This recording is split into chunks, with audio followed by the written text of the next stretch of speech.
Hello, buddy, Shogun 1000 and Buddy for Duty. Welcome back to an episode of Metroid Prime on the Nintendo Switch. In the last episode, we did some more exploration here in the Vidrana Drift, dealing with more space pirates, finding out that they are basically doing phase-on research on certain enemies. One of the big enemies in particular are the Metroids. So we got a very big issue on our hands. This episode, we're going to see what this room is all about. As we saw that we just scanned the red box that was up here. This was a central tank control circuit connection. There are 3 of these actually finds, so we're just going to have to proceed further downwards. There's a... Oh, which is a scan of another Metroid. I know that there are turrets down here.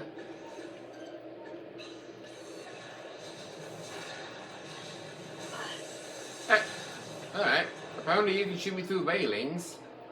I can't shoot you through railings. There's another one there. And I think there's a third one. No? Okay. Right.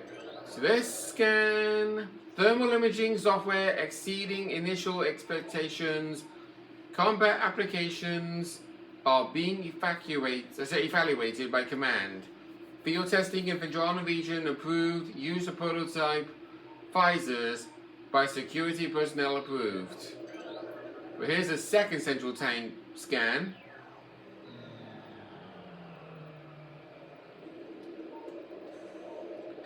And then we drop down to the lower level, because this force field network active around object. All 3 force fields must be deactivated to access object. Right, that's a red box scan, so we're not going to scan that just yet. Inform command that thermal vision tests will begin soon. Abnormal heat traces stand out against the surroundings when looking through the thermal imaging spectrum. Thermal visor interfaces will be sent to quarantine area. These visors will be useful for any personnel involved in transport of the unstable test subject there. And then this. That will turn off the force field. And now we can scan this. Thermal visor. I would have thought it was a different visor at first, but whatever. The thermal visor we can pick up.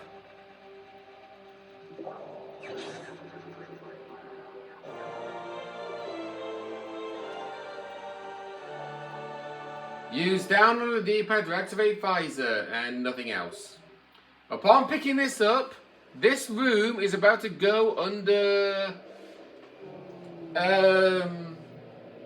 low power mode. Upon doing this, the room becomes pitch black and we have ourselves an enemy that we can't even scan. But, actually no, we can scan it actually. It's a shadow pirate. This is the introduction of the thermal visor. Any enemies that you see present, they have a thermal radius. If you have them equipped, it will show you exactly their location. But if it's like these energy units, you can't actually tell what color they are because it will always show this color regardless. So, we cannot do anything with this door. So we have no choice but to go back the way we came. And as we make our way up, the Metroids will break out of their cages.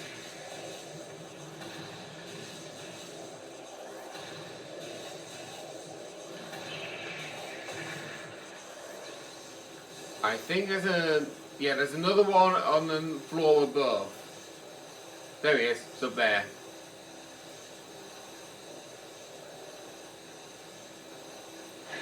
They will break out regardless of how far you travel on this part of the floor. So you're going to be forced to fight them whether you like to or not.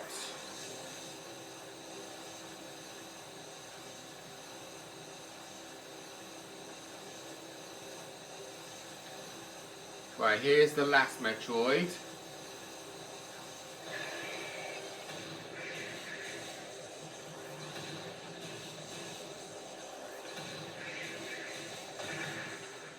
There we go. Right, scan this. The door has no power. A nearby power conduit must be energized for it to open. A blast of electrical energy will energize the conduit. The conduit radiates some heat that is invisible in the normal spectrum. Now, we heard something about this when we was in this room, the ruined courtyard. So, just like it says, we can't do anything about this door. We can't open it. But we noticed that this lit up briefly in the cutscene. Using the thermal visor, we can shoot at it, and then just like that, the power of the door is now reactivated. But this room is now in permanent darkness. Now this enemy here, gotta be careful. Sentry drone, well armed and armored security mecha. Sentry drones have limited intelligence but do their assigned tasks well. Being machines, they are susceptible to electrical attacks, so they are weak to the wave beam.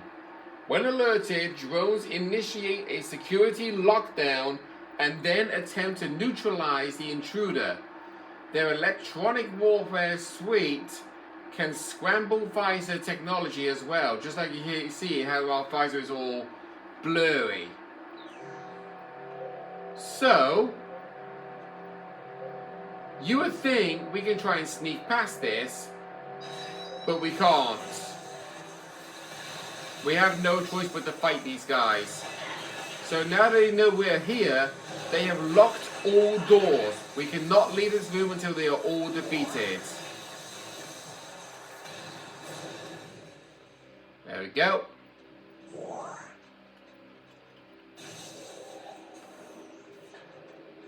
Right, turn on thermal visor again. Because we have more shadow pirates present. Oh, there's one up here. Oh, that's a turret.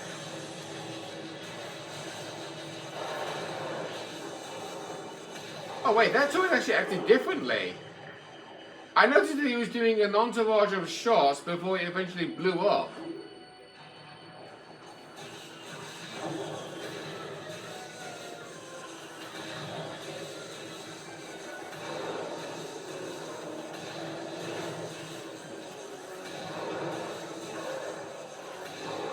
Right, there we go.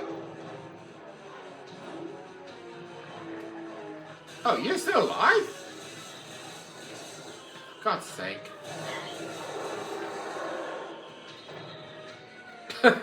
Alright. Right, let's make our way up the path. So, best idea was actually pick up the missile tank over here before the lights went out. Because it would have actually made it harder for you to navigate the path if you didn't grab it so soon.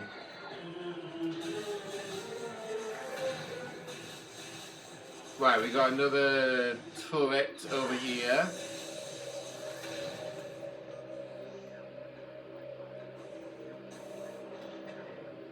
Okay, everything is safe now.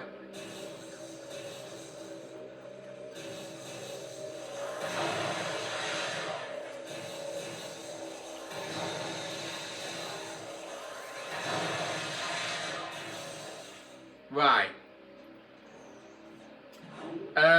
Don't know if we're going to be dealing with more troopers when we step outside here. But obviously, that's the only part of the room that's actually dark. Because when we get back in here, I think it's... Oh, yeah. So they spawn more troopers. We're just going to ignore them. Right, I think it's going to stay... Is it going to stay dark here? Yes, it's staying dark in here.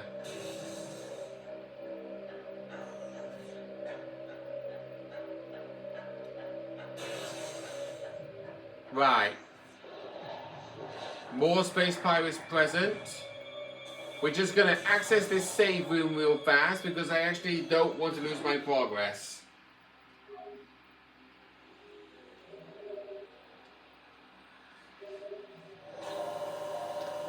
But any enemies that you see present, if you are able to avoid them, best do so.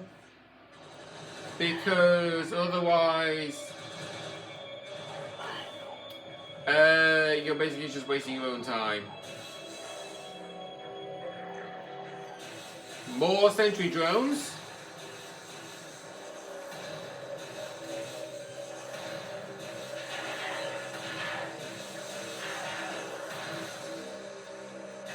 Oh, still alive.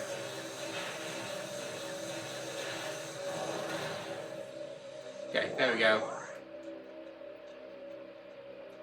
Now, upon stepping foot in this doorway, I'm going to go back into the power beam mode because... Oh, damn turret! There. Supervisor mode. There's a Metroid up here, but if we go over here and blow that up with a super missile, here's our next missile expansion. This one in Research Lab Hydra. Yep.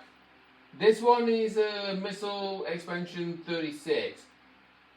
We could have theoretically just stepped back after picking up the super missiles and then pick this up. But you're going to be coming back down in this direction anyway, so you might as well just have left it.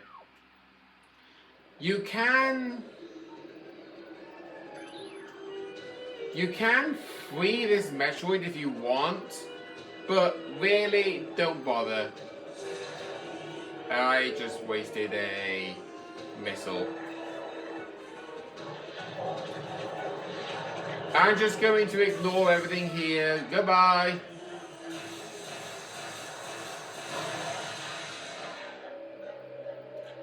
Yeah, if they're not going to lock the door to prevent you from leaving the room, then why bother fighting the enemies?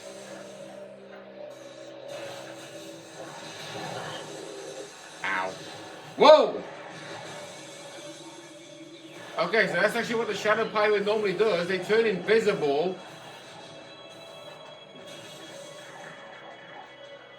So at least you got to see that. Okay, yeah, I am a bit of a saving freak, but we're not going to be dealing with space pirates anymore in this area. It's just only in that one area alone that you have to deal with them. So yeah,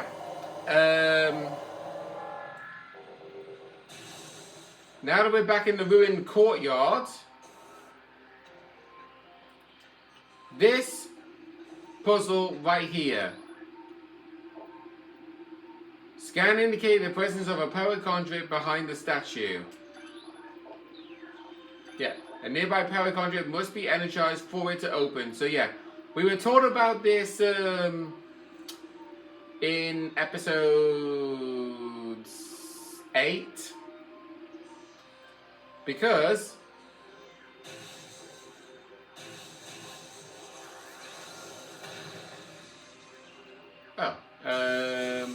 am I hitting it?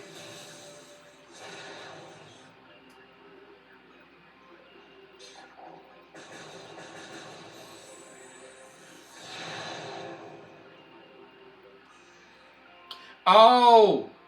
I had to break it with the super missile first. Well, there we go. The door is activated now.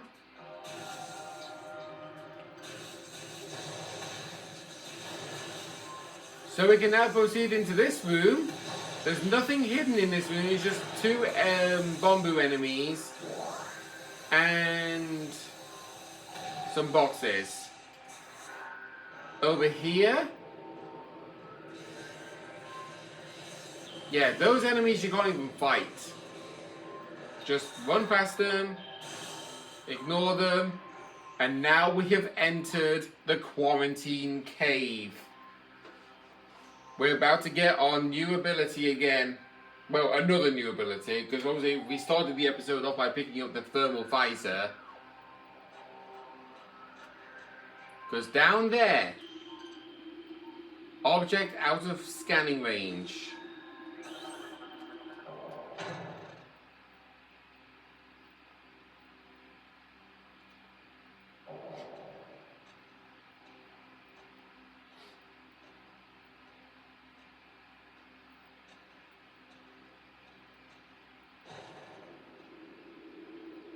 Floating rock.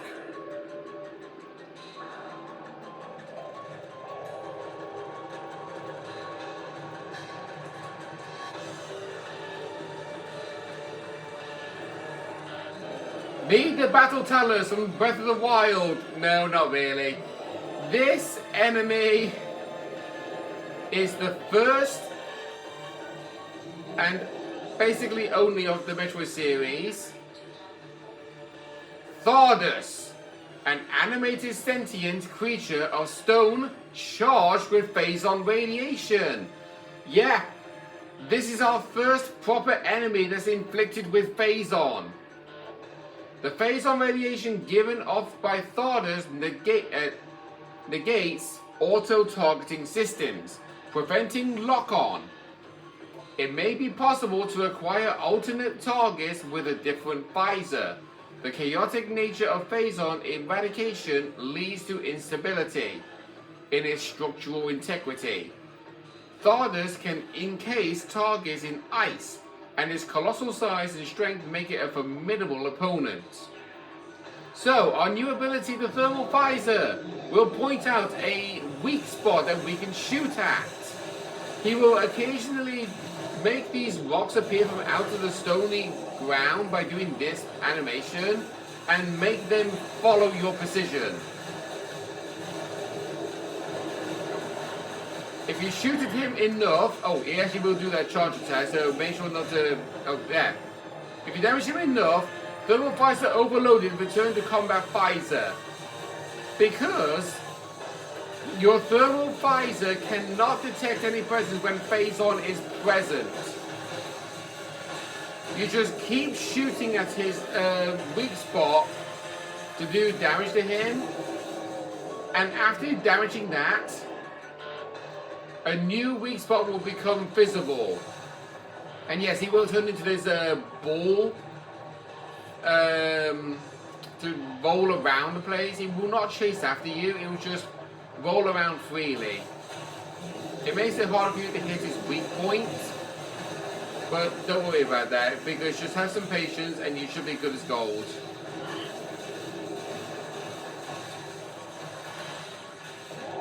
There we go.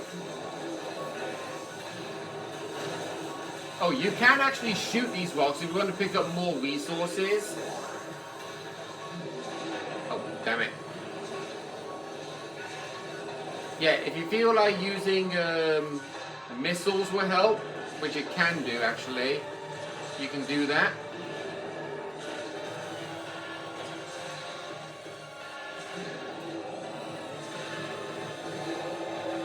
Okay, there we go. Next rock has been destroyed. And now he's turning into ball mode again. You can technically damage his weak point if you're lucky enough to hit him, but just wait for him to stop rolling and then he should be good.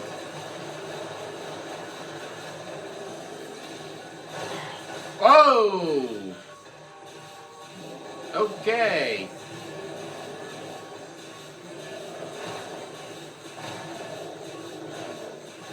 Okay, so shooting those rocks actually makes your vision... Wait, oh jeez, okay.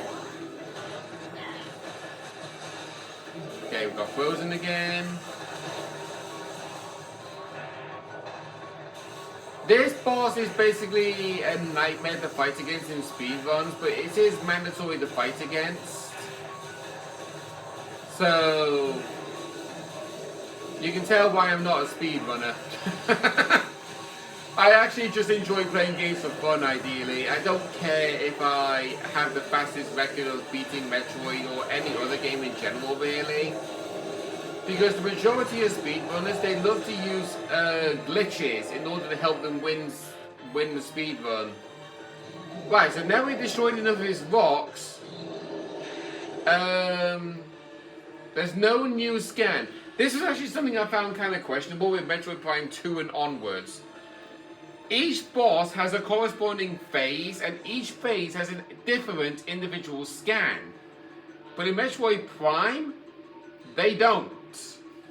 I don't know why. But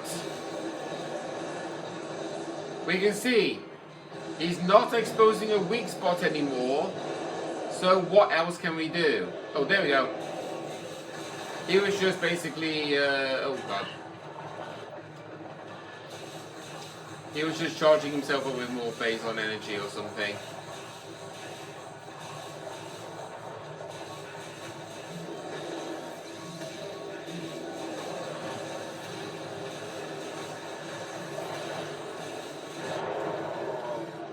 Right, there we go. Oh, now the vision has become impaired. So now it's like you're dealing with an icy storm, in other words. So you won't be able to see his positioning unless you use the thermal visor. Right, here's the biggest spot for you to hit. Ow.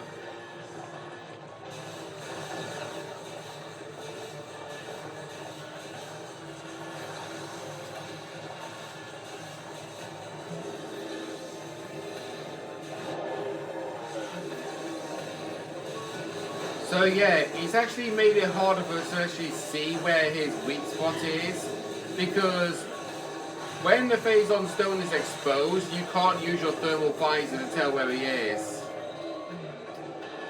Okay.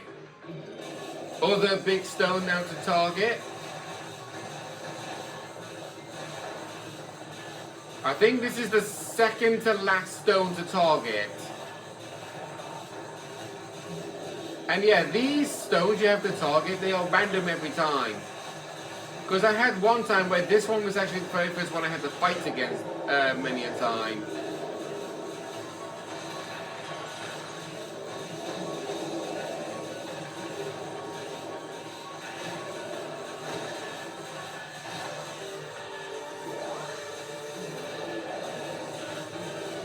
Okay, summoning more rocks.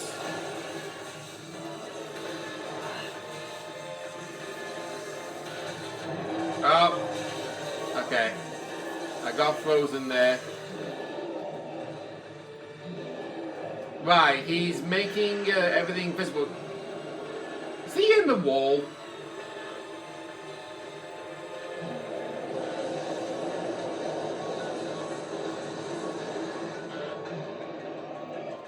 He looks like he's clipped. Yeah, he was clipped in the wall. I have not had that happen before. Oh dear. Okay, so I think this is either the last stone. Yeah, this is the last stone because this is main body. Oh jeez.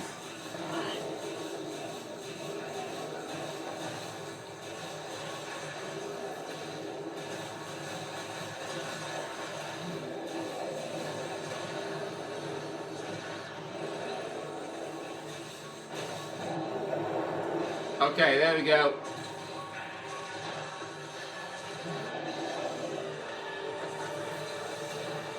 Actually, do you know what?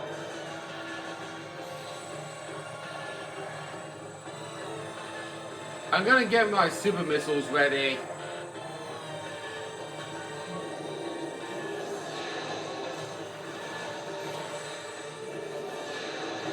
There we go.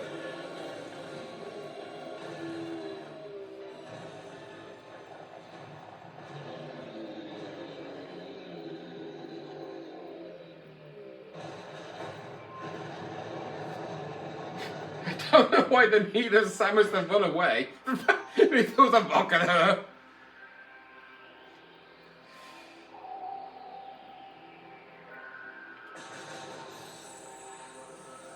Right. This is actually the one time where collectibles for you to pick up do not get drawn in with your charge shot when you beat a boss. But this is an ability that you can't use in any other Metroid game. This is the Spider Ball. With the Spider Ball, you notice those railings in the side wall? If you hold on to CL when in Morph Ball mode, you can attach yourself to those Spider Ball tracks. So, you just roll up, and there you go. Just like that, you're riding up the railings.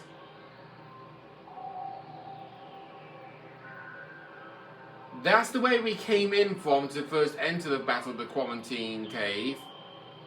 But we want to keep going along here. Oh, also, you can actually let go. So basically with this, I'm going to demonstrate this.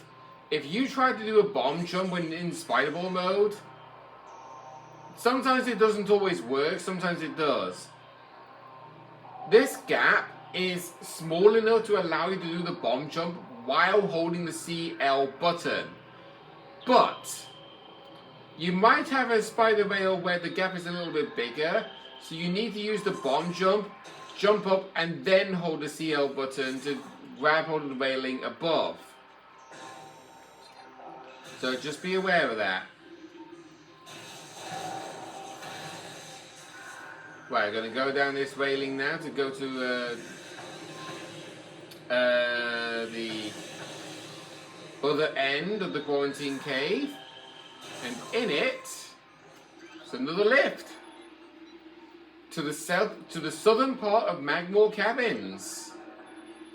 And also, we can now finally scan the spider rails to add to our logbook. It will tell us exactly what we need to do.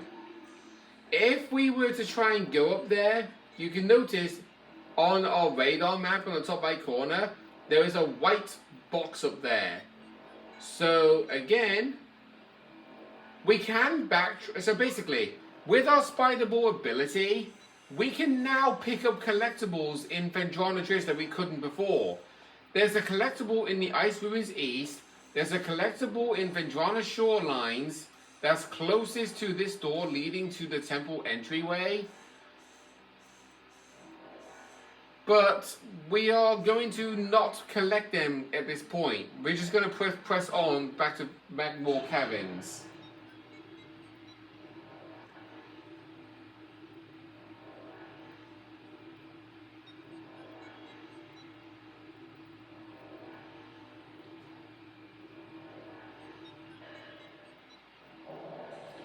We'll get the scan ready so we can just get this out of the way. And behind the lift is another save station. Again, if you don't want to deal with Thardas anymore, just save right here. And we're also going to end things off for this episode. So now that we're back here in Magmore Caverns, we're going to need to once again trek through Magmore Caverns to get to somewhere else. Yeah. It's a bit convoluted in some standards or something, I don't know.